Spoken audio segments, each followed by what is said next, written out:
I took it apart and put it back together, and I'm pretty sure this is how it started. Obviously, you got the screws there. There's a cutout in the plate, and that's where that thing sits. So you take this off, cutout's facing down, take that off, has the screw on it, take this off, and this separates into two pieces. As you can see, there's a cutout, or a protrusion on the bottom piece, which is actually the top. And as far as I can tell, unless I screwed it up. And then you could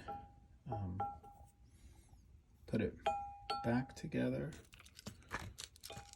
or to do everything one-handed.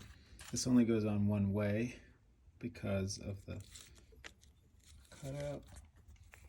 And if you have to kind of push, but okay, so now that's back together.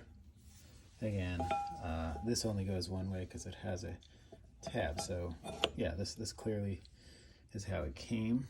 Then you can put the new stainless steel piece on,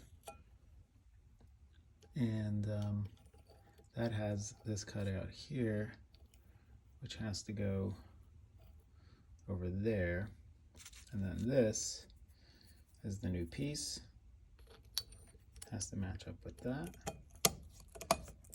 and voila, you would screw it down like that. So what I'm doing is I got this new piece because the other one was cracked. As you can see here, that piece is broken. This is the old spring, it's all rusty. This is the new spring. And while I'm at it, I figured I might as well get this lock rekeyed because it doesn't match my ignition lock. So if I take this to a locksmith, should be able to get it rekeyed.